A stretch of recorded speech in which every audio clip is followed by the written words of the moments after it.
Halo semuanya, perkenalkan nama saya Aditya Diki Firkansyah dari Fakultas Sains dan Teknologi, Prodi Sistem Informasi Manajemen dengan NIM 05053669913. Di kesempatan kali ini saya diminta untuk mengerjakan sebuah tugas berpraktik dari mata kuliah struktur data.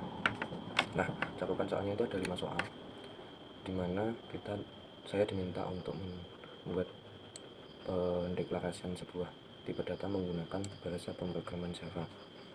Ya, kemarin saya sudah menginstal JDK atau Java Development Kit dari Oracle yang sudah saya download dengan versi JDK 25.0.1. Nah, JDK itu adalah Java Development Kit ya, yang dimana isinya itu ada library Java itu sendiri atau bahasa Java itu sendiri yang sudah dibanding dengan Java Runtime Environment semenjak versi Java 9 kalau tidak salah, dan di dalamnya itu sudah terdapat kit untuk kita membuat program berbasis Java. Jadi di dalamnya sudah ada Java Compiler juga atau Java C. Java C ini adalah tools untuk kita mengcompile kode yang sudah kita buat itu menjadi bytecode yang mana nantinya itu bisa dimengerti oleh sistem atau hardware yang akan kita program, yang kita buat programnya agar jalan di sistem tersebut. Lalu di dalamnya ada lagi namanya JVM atau Java Virtual Machine. Itu fungsinya untuk kita melakukan running kode yang sudah kita buat ke dalam mesin virtual dari Java. Selanjutnya juga ada yang namanya Gsell. Ini adalah command line berbasis Java yang bisa kita akses melalui salah satunya CLI atau command line dari Windows yang bernama CMD atau command prompt DOS. Nah, biasanya teman-teman menggunakan IDE ya untuk melakukan pengkodingan atau menuliskan kode Java. IDE itu adalah semacam aplikasi berbasis teks yang memudahkan kita untuk melakukan programming dan debugging. Pada kasus kali ini adalah pemrograman bahasa Java ya, menggunakan bahasa Java. Jadi di sini sudah ada auto correction, ada debugging secara langsung, jadi mudah banget. Tapi pada kesempatan kali ini saya akan menggunakan command line atau CMD yang menggunakan Gsell. Untuk mempertegas bahwasanya saya sudah menginstal JDK dengan versi 25.0.1, saya akan melakukan perintah command dengan ini. Nah, di sini sudah tertulis ya bahwa Java version saya adalah 25.0.1. Oke, langsung saja kita mulai, kita masuk ke soalnya. Dimana di soal 1 ini saya disuruh membuat deklarasi variabel. Oke, kita buka dulu Gsell-nya ya, dengan nama berbaris dan tipe data adalah integer. Nah, Gsell ini keunggulannya apa sih? Dia itu bisa merunning satu program, satu kode tunggal tanpa harus membuat keseluruhan program. Jadi kita nggak harus buat kelasnya dulu. Jadi cukup int. Karena di sini kita nomor 1 ini cuma diminta untuk mendeklarasikan saja. Jadi kita cukup menuliskannya begini. Ini harusnya sudah mencapai 15 poin atau cakupan dari soal minim dari soal ini hanya untuk mendeklarasikan tanpa adanya value untuk inisialisasi atau datanya itu berapa. Jadi dia hanya mendefinisikan ini tipe data integer dengan nama variabel struktur baris gitu saja. Oke, kalau kita running dia akan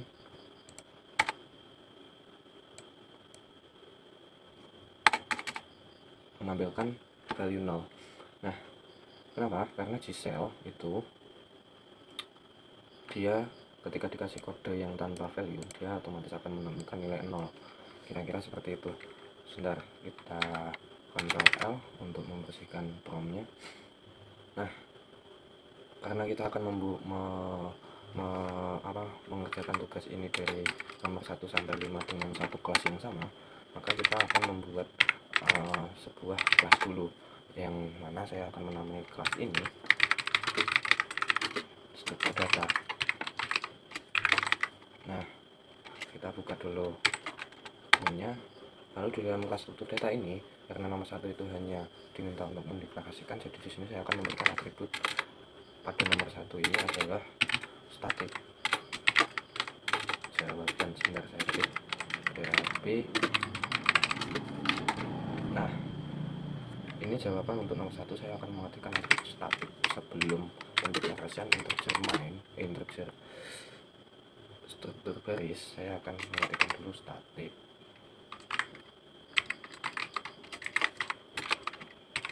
Lalu saya akhiri argumen saya dengan memberikan tanda separator, yang artinya argumen ini berhenti sampai di sini saja. Oke. Nah, untuk mengerjakan nomor 2 saya akan membuat sebuah kelas main, karena di sini sepertinya kita diminta untuk menampilkan deklarasi variabel tipe datanya string bernama kata baru. Jadi saya akan membuat kelas main dulu sebagai pintu gerbang untuk yang nantinya melaksanakan proses dari pendeklarasian untuk nomor 2 sampai nomor 5.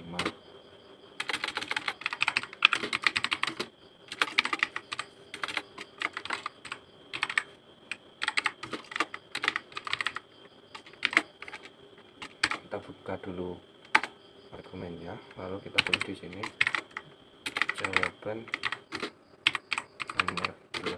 Oh ya, sebelum kita menampilkan jawaban nomor 2 atau menjawab nomor 2, saya ingin tetap menampilkan kalimat struktur garis pada tipe data integer ini atau variabel struktur garis. Jadi di sini saya mengetikkan system out print line, kita panggil variabelnya namanya struktur garis. Nah, oke. Lalu selanjutnya, oh ya, saya belum memberikan separator di akhir. Gini, ini nanti biar kelihatan.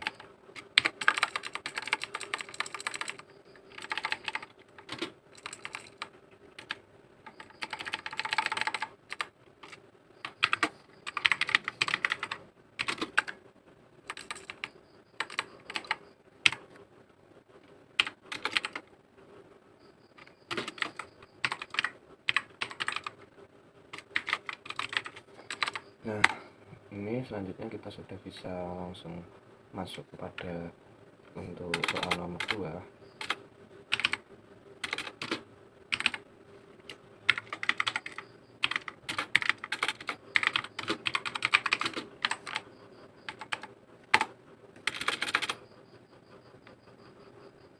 Nah, untuk nomor 2 kita disuruh mendeklarasikan tipe data string. Kita tulis dulu string dengan nama kata baru variabelnya kata baru yang berisi kata deklarasi data. Nah, karena ini tipe data string, jadi kita setiap penulisan filenya harus menggunakan tanda petik 2 di awal dan di akhir. Nah, seperti itu. Lalu kita kasih penanda bahwa argumen ini telah berakhir sampai di sini. Oh ya, untuk agar nanti biar tampilan jawabannya itu rapi, saya akan menggunakan namanya di sini adalah system out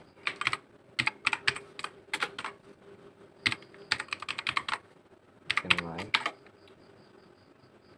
kosong saja. Jadi ini fungsinya nanti untuk agar apa? Agar jawaban kita antara nomor 1 dan nomor 2 itu terdapat satu paragraf baru, atau kita enter kalau kita mau kayak nulis teks itu kita enter di bawahnya. Jadi tidak langsung dari nomor 1 ke nomor 2. Oke, untuk menampilkan soal nomor 2 ini saya menggunakan metode system out print line. Saya panggil kata baru. Nah, ini. Jadi ini fungsinya apa? Ini nanti dia akan ngeprint di baris baru dengan nama dia memanggil variabel kata baru, yang dimana kata baru ini bertipe data string dan dengan isinya adalah deklarasi data. Jadi dia nanti akan mengeprint tulisan deklarasi data. Lalu kita kasih separator di akhir. Oh ya, jangan lupa untuk tetap selalu mengisi separator setiap argumen kita berakhir, karena kalau tidak nanti akan terjadi error. Oke, selanjutnya kita print sistem.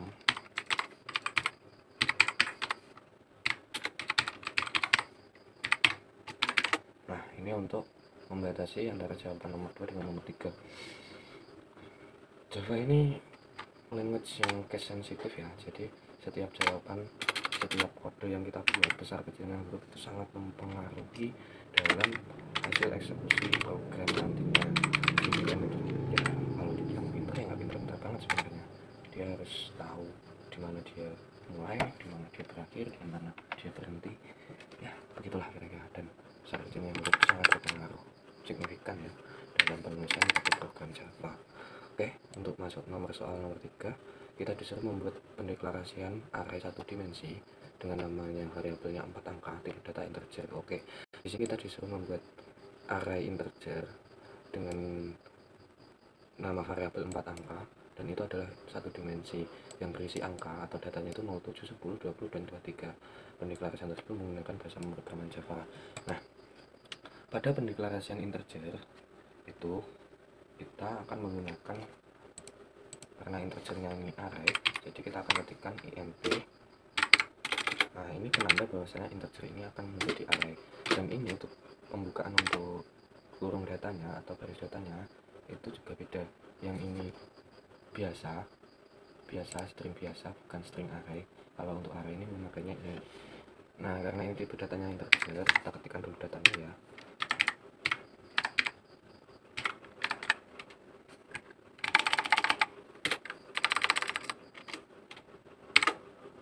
Nah, kita sudah berhasil mendeklarasikan ada data integer array di sini dengan cakupan data 07, 10, maaf, ini harusnya 10, ini 20 dan 23. Nah, kita kasih separator di akhir. Nah, ini cukup unik ya. Di sini kita tidak diberitahu dimensi yang dia maksud itu dimensi yang mana, karena array itu ada dua dimensi, ada yang baris, ada yang kolom. Nah, dimensi ini kan kita disuruh menyebutkan dimensi. Logikanya kita harus menyebutkan harusnya ada dimensinya. Maksudnya gini, array satu dimensi baris, berarti kan itu ke sini.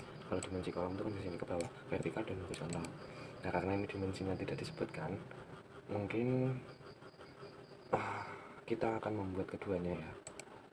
Dan di sini juga diberitahukan tipe data yang cukup unik di sini. Ini adalah bilangan oktal, di mana bilangan oktal itu hanya gini, Java itu hanya bisa memproses tipe data integer. Jadi integer ini harusnya memuat nilai data desimal 10, 20, 23. Sedangkan 07 sampai 0 atau 0 sampai 7 itu adalah bilangan oktal. Yang notabene pada umumnya ketika kita menuliskan 07 pada tipe data integer, itu Java akan memprosesnya sebagai nilai tanpa 0 atau dituliskannya 7 saja. Padahal di sini ada nolnya. Nah, ini tidak disebutkan juga. Otomatis sih harusnya, tapi sebenarnya bisa juga kita melampirkan angka 0 ini sendiri di depan angka 7, tapi nanti metode printnya akan menjadi berbeda. Nah, berarti dimensinya tidak disebutkan, itu sudah dua. Lalu ada dua lagi, satu baris dengan desimal, satu kolom dengan desimal. Jadi kita mungkin akan membuatnya jadi 4 ya. Banyak banget. Oke, apa-apa, namanya untuk belajar. Kita akan mengeprintnya atau mencetak nilai integer ini menjadi 4. Mungkin ini akan agak panjang, jadi mungkin videonya akan saya percepat.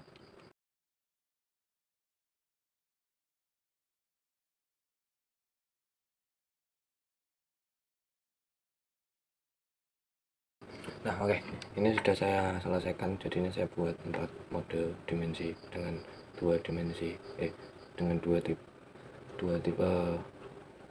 variabel, tipe data, maksudnya tipe angkanya. Yang satu memuat desimal, yang satunya tidak memuat desimal, dengan baris 1 kolom 1 baris 1 kolom 1. Jadi ini baris tanpa desimal, ini kolom tanpa desimal, ini baris dengan desimal. Harusnya ini saya tulis. Oke, bentar ya.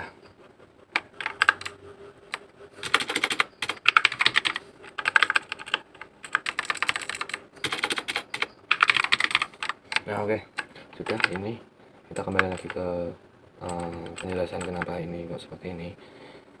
Jadi kita sudah mendefinisikan integer, data integer array dengan variabel 4 angka 07, 10, 20, 23. Lalu di sini saya print line baris tanpa desimal.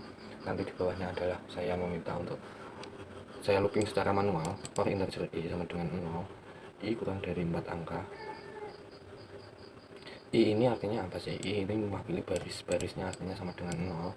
I kurang dari 4 angka. 4 angka itu isinya ini 07, 10, 20, dan 23.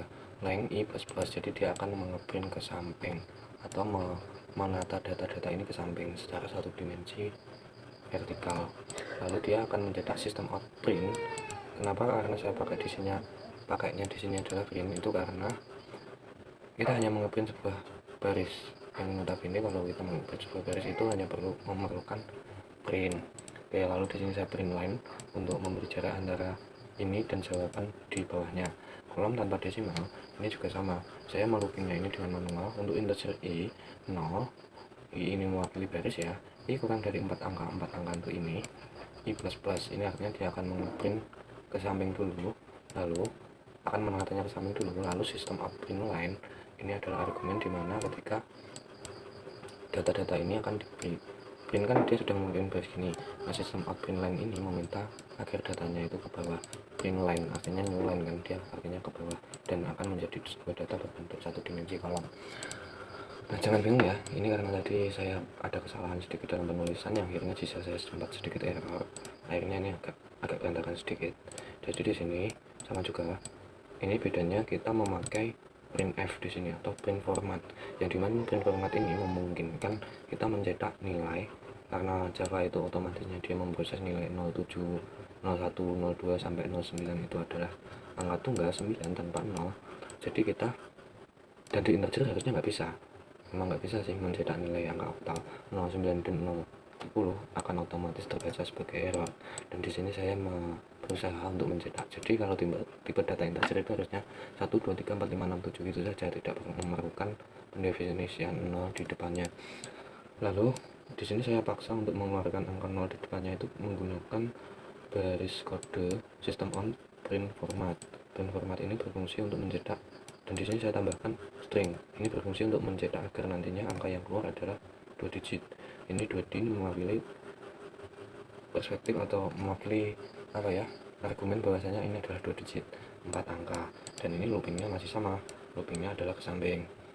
Terus yang keempat atau yang terakhir dari nomor 3 ini, saya mau menjawab dengan satu dimensi kolom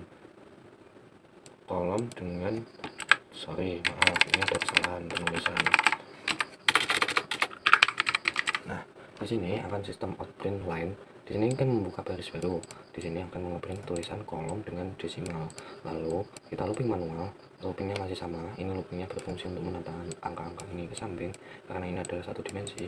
Jadi dia akan melakukan indexingnya ke samping atau menatanya ke samping. Lalu sistem outprint f indexing. Bukan indexing, sorry maaf. Ini harusnya dia i. I ini mewakili baris, mewakili dimensi dalam. Nanti ada lagi kita akan ketemu di nomor 4 itu adalah J itu mewakili kolomnya, jadi ini mewakili baris. Lalu kita memakai print format masih sama, kita pakai 2 digit untuk mengeluarkan angka kosong di depan angka 7. Lalu kita kasih ada tambahan n di sini.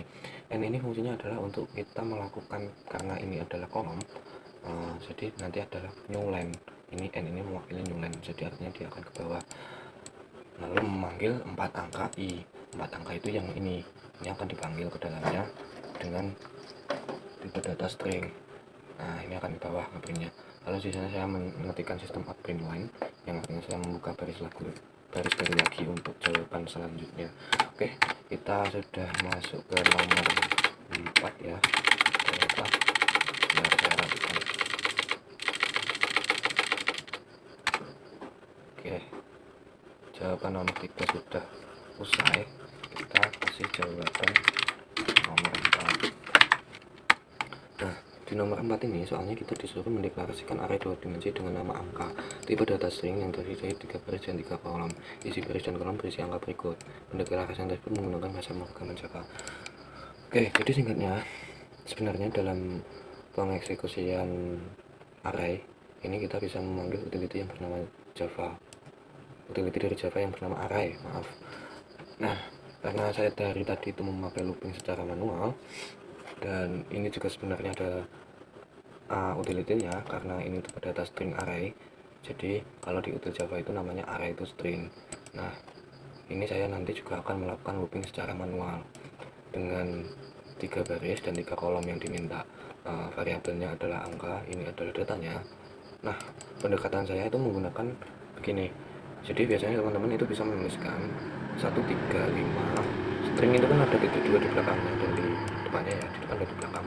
Nah, itu kita bisa ketikkan titik 2 kurung awal, titik 2 atas tanda petik 2, 1, tanda petik 2, koma, tanda petik 3, tanda petik 3, tanda petik, koma, tanda petik 5, tanda petik, koma, tutup kurung, lalu tutup kurung awal, buka kurung awal lagi sampai datanya habis. Jadi kita bisa split data ini atau pecah data ini menjadi 3/3. Namun pendekatan itu saya rasa kedepannya akan kurang efisien jika kita dihadapkan dengan barisan data yang sangat banyak sekali. Tidak mungkin kita akan melakukan pemecahan secara manual. Jadi pendekatan saya adalah mendefinisikan tipe data string ini dulu, tipe data string array ini menjadi satu dimensi terlebih dahulu, yang dimana kemudian selanjutnya pada proses selanjutnya itu saya akan melakukan pendefinisian ulang dari tipe data satu dimensi menjadi tipe data string array 2 dimensi, yang dimana di situ ada 3 baris dan 3 kolom. Oke, langsung saja kita jawab ya.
Oh, sama dengan ini.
Nah, oke. Di sini kita sudah berhasil mendefinisikan sebuah data string array menjadi 2 dimensi. Itu pendekatan saya begini. Pertama-tama saya mendefinisikan string array. Saya beri nama data. Ini saya bentuk dalam wujud 1 dimensi dulu. String 2 dimensi. Saya beri nama angka karena di sini diminta namanya untuk menjadi angka. Lalu saya ketikkan new string 3 kali 3. Jadi ini dari 1 dimensi menjadi 3 dimensi. Lalu saya di sini mendefinisikan suatu integer bernama index dengan data 0 untuk saya gunakan untuk morphing atau merubah tipe data 1 dimensi ini menjadi 2 dimensi. Nah, ini saya sudah buat kerangkanya, tapi data ini belum masuk ke sini posisinya, belum menjadi string 2 dimensi.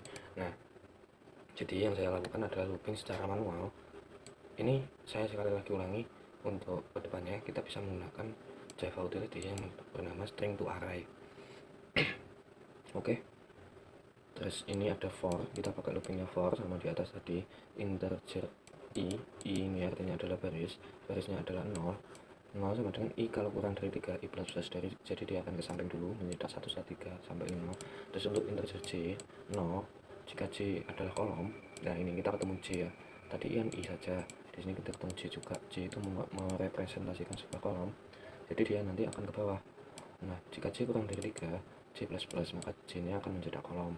Nah, ini di sini terjadi morphingnya itu di sini angka i dan j. Angka itu berisi baris dan kolom, sedangkan angka yang berisi baris dan kolom itu kan berarti yang ini. Nah, 3 kali 3-nya itu definisi sebagai ini, baris dan kolom, sama dengan data indeks. Nah, data sendiri itu adalah ini. Nah, indeksnya itu 0, jadi indeks plus, jadi dia akan mulai dari paling ujung sini mencetak data ke sini, lalu turun lagi karena ini, turun lagi ke bawah ini mencetak 3 ini, turun lagi ke bawah lagi. Kira-kira seperti itu yang bisa saya gambarkan atau analogi yang masuk ke dalam pikiran saya. Oke. Selanjutnya kita kerjakan nomor 5. Buatlah deklarasi linked list dengan nama list angka yang memiliki list 22, 19, 44, 60, 72. Nah, ini mulai agak seru ya, karena nomor 1 sampai 4 itu adalah soalnya bertipe data primitif, sedangkan kita di nomor 5 ini disuruh untuk mengerjakan soal yang bertipe data dinamis. Linked list itu adalah data dinamis ya. Nah, dengan namanya adalah list angka yang memiliki list 22, 19, 60, sama 72. Datanya itu isinya ini. Nah, linked list itu apa sih? Linked list itu adalah data yang ketika dia tampil ini, ketika dia itu seperti rantai, jadi dia 22 itu dia tahu kalau setelah 22 itu ada 19, setelah 19 adalah 44, setelah 44 adalah 60, setelahnya adalah 72. Pun sebaliknya, 60 sebelumnya adalah 44, sebelumnya lagi 19, sebelumnya lagi ada 22. Sedangkan tipe linked list sendiri itu ada, menurut hemat saya itu harusnya ada 4. Ada yang linear itu artinya dia hanya searah, baik searah maju 22, 19, 44, 60, 72, atau sebaliknya 72, 60, 44, 19, 22. Dan yang satunya adalah bersifat sirkular. Sirkular itu artinya apa? Kalau linear itu 22, dia awalnya startnya 22, ujungnya adalah 72. Sedangkan kalau pun sebaliknya 72 ujungnya 22. Kalau sirkular itu dia bisa berputar, artinya dia kembali ke 22. Antara head dan ujungnya itu sama 22, jadi nanti dia kalau diklik 22, 19, 44, 60, 72 kembali lagi ke 22. Kira-kira seperti itu. Lalu sedangkan ada 2 tipe linear dan sirkular. Selain itu dia ada juga mode arrow-nya atau penunjuknya itu kan, kalau sirkular itu kan dari kesini ke sini, atau dia bisa muter, atau sebaliknya kesini ke sini, jadi indeksnya itu bisa di 72 atau 22. Nah, kalau yang satunya lagi ada yang namanya Dolby atau apa itu, intinya dia itu bisa maju ataupun mundur, jadi dia bisa diklik next atau prev sebelumnya, jadi dia bisa maju ataupun mundur. Nah, itu pun ada yang singly itu artinya satu arah mundur, satu arah maju, atau double sirkular atau singly sirkular, kira-kira seperti itu. Nah, karena ini tidak disebutkan linked listnya itu yang seperti apa, maka saya akan membuat linked list yang bertipe singly dengan arrow-nya itu nanti kita buat satu arah aja biar cepat. Itu nanti juga sudah cukup panjang karena saya loopingnya itu menggunakan looping manual. Ini sebenarnya juga bisa pakai utility dari Java, tapi saya tidak pakai. Saya akan membangun looping node dan pendeklarasiannya itu secara manual agar saya tahu proses yang terjadi di baliknya. Nah, karena ini kita membangun struktur kelas, public class struktur data, sebenarnya untuk mendeklarasikan linked list ini kita memerlukan kelas tambahan yang dimana kelas simbol, yang satunya adalah kelas untuk mencetak. Karena kita sudah terlanjur ya, jadi ini metodenya kita balik. Jadi nanti kelas simbolnya akan saya taruh di sebelum static. Jadi akan saya beri atribut static class juga untuk simbolnya, karena linked list itu membutuhkan kelas bantu kalau kita memakai looping secara manual. Oke, selanjutnya kita jawab yang nomor 5. Agak ke bawah karena pakainya CLI.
Nah, oke. Di sini saya sudah berhasil melakukan debugging secara manual. Jadi cukup memakan waktu ya. Ternyata banyak kesalahan yang sudah saya buat ketika menulis jawaban dari soal ini. Yang pertama itu tadi ini system out print line berbaris. Di sini saya tadi memakai koma dan plus, harusnya saya pakai koma aja. Kita tulis ulang ya, tetap pakai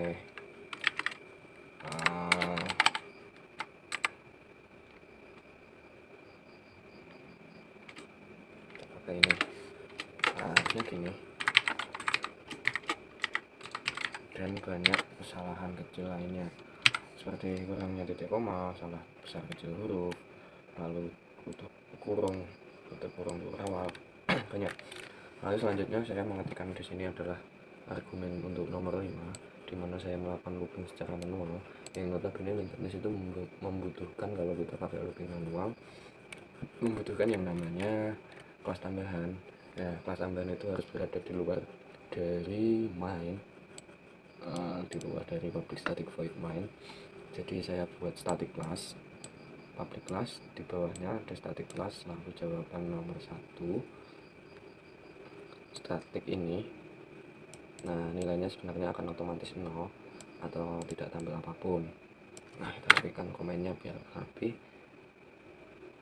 Ini kita nantinya akan dapat menampilkan 0. Ini saya ada cukup bingung sampai di sini karena ternyata errornya itu ada di print line-nya.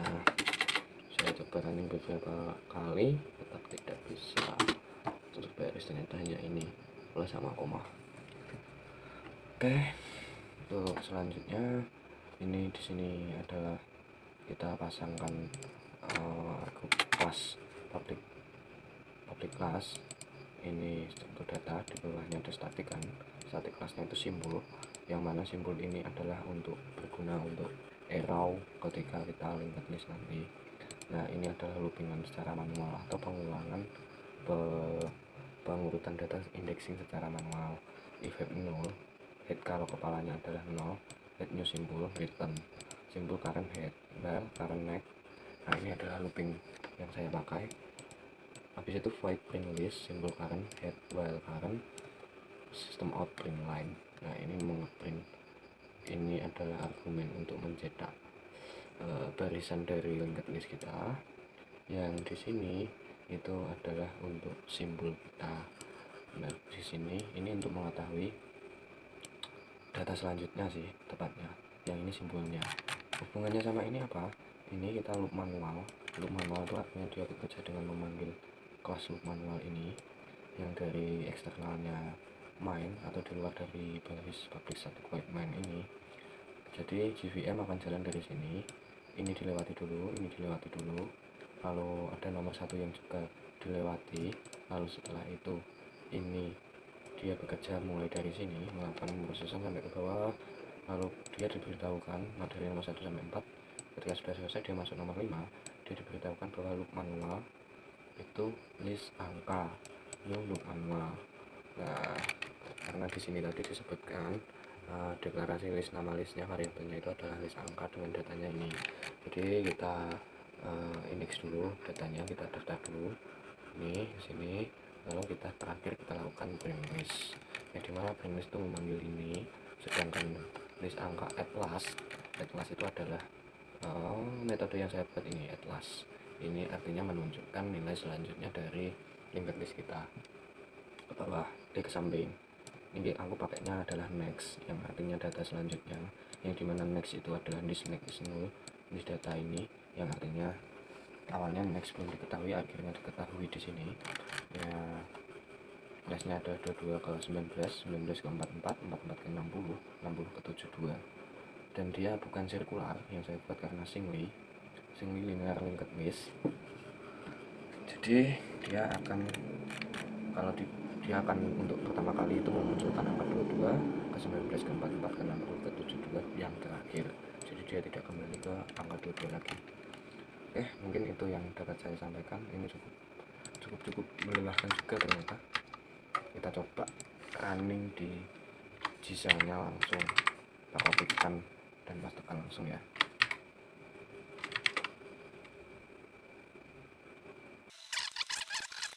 Kita akan melakukan debugging struktur data, kelas struktur data ya. Break my, kita berikan nilai 0 di sini. Oke. Nah, ini deklarasi tipe data string. Struktur garis 0.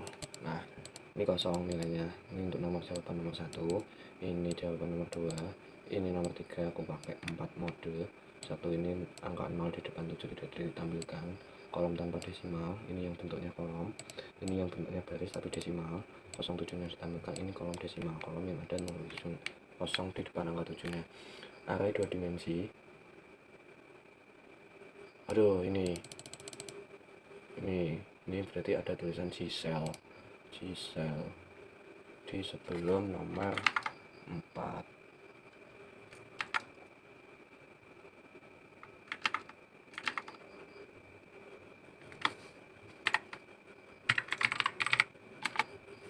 Nah, oh ada.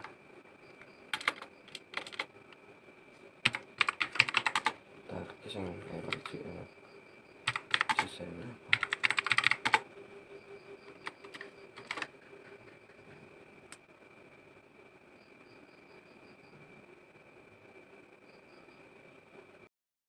Jadi error lagi di Gselnya, ternyata ini sudah berhasil bisa dibuat. Yang tadi kan sempat ada tulisan Gsel gitu di tengah-tengah. Oke. Nah, gitu susahnya kalau pakai Gsel. Makanya adanya IDE itu sebenarnya sangat membantu. Oh ya, kita coba bandingkan ketika kode ini ditulis dengan menggunakan IDE atau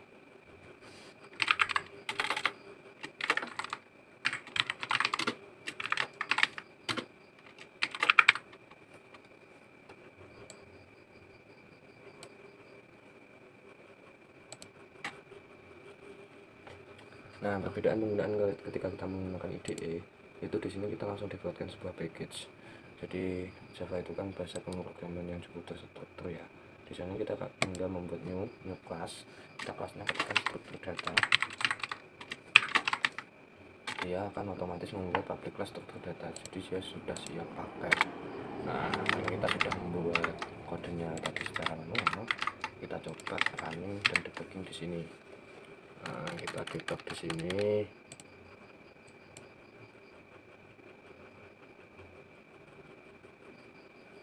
Nah, ini dia memakai JVM juga atau port dari JVM, dia mengakses ke JDK, dan ini yang ditampilkan oleh si IntelliJ. Nah, di sini tercatat ada 8 warning dari penulisan kode saya. Itu maksudnya apa? Kita buka. Nah, di sini diberitahukan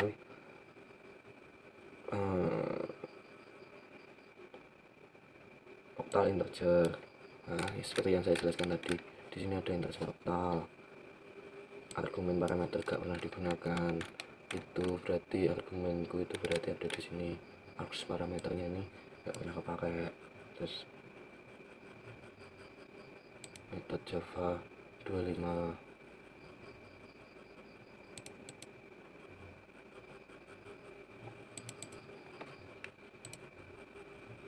Kita lihat ya.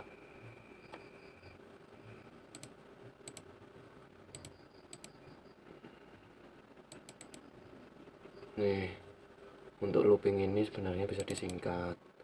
Oh, ini loopingku print k sistem out print k. Ya kira-kira gitulah. Di sini lebih mudah sih. Kita tahu ini nggak error, cuma dikasih peringatan typo inward. Explicit class declaration can be converted into compact source file.